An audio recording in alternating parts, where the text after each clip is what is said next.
자반증은 적혈구의 혈관의 유출로 인한 피부나 점막의 출혈을 통칭하는 말입니다.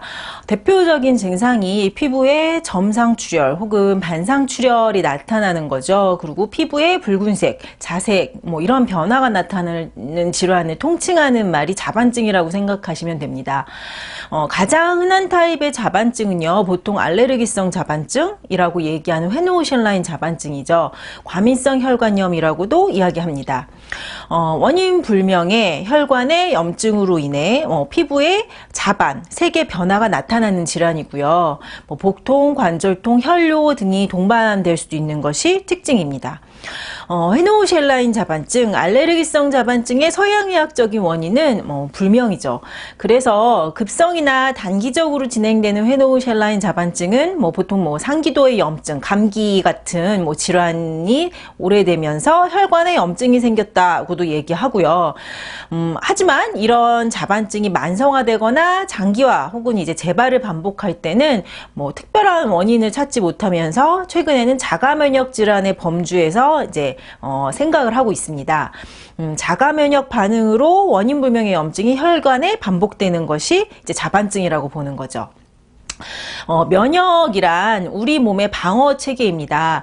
외부에서 이제 몸에 해로운 물질이 침입을 하면 이제 물리치기 위해서 면역 반응이라는 것이 일어나죠. 그리고 이때 발생하는 대표적인 증상이 염증입니다. 즉 이제 가벼운 염증 반응이란 우리가 해로운 물질을 이겨내기 위해서 싸움을 하고 있는 것이라고 생각하시면 되죠.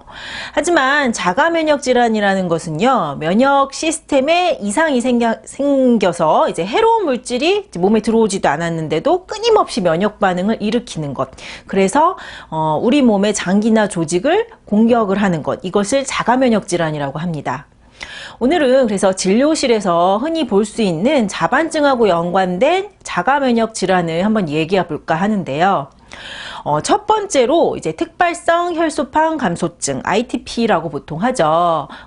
이런 질환이 있죠. 조금 더 정확히 말하면요, 만성 특발성 혈소판 감소증에 해당합니다.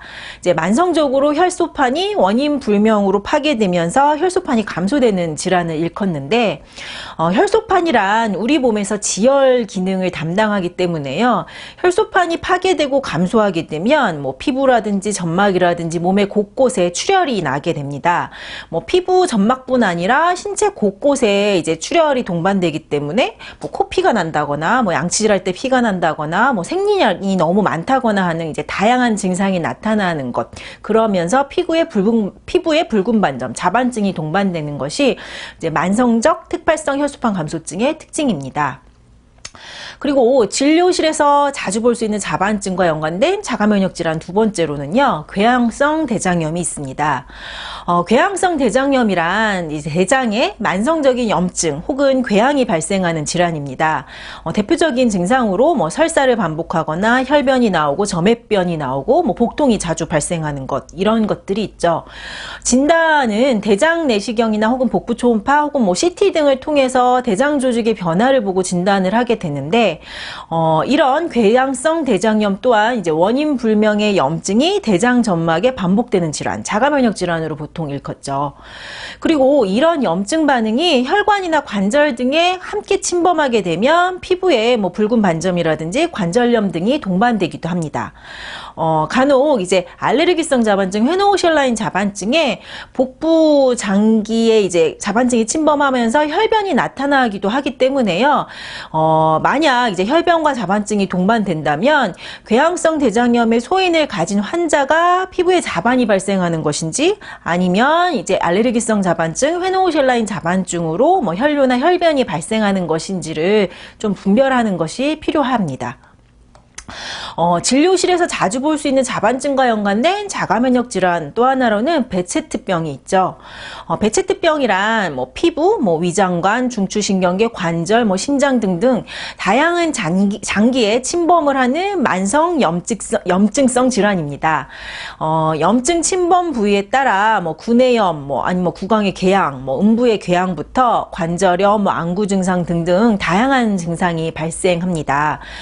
베제트병의 기본 병리는요, 혈관염에서 시작을 합니다. 때문에 이제 혈관의 염증으로 피부에 홍반이 생기는 자반증과 좀 밀접한 관련이 있겠죠. 하지만 일반적인 자반증이 피부에 국한된 소혈관, 작은 혈관 위주의 염증 반응인데 반해서요, 베체트병은 조금 더 큰 혈관에 염증이 침범하면서 나오는 질환이기 때문에 피부에 이제 점 같은 붉은 반점도 나타나지만요, 결절성 홍반이라든지 피부의 열감 등과 같은 형태로 나타나기도 하기 때문에 또 하나의 감별점이 될 수 있습니다. 자반증과 연관된 자가면역 질환, 염증이 침범하는 부위가 인체 장기의 어디냐에 따라 다양한 진단명이 있지만 결론은 면역체계에 이상이 생김으로 인해 비정상적인 면역 반응이 일어난다는 것입니다.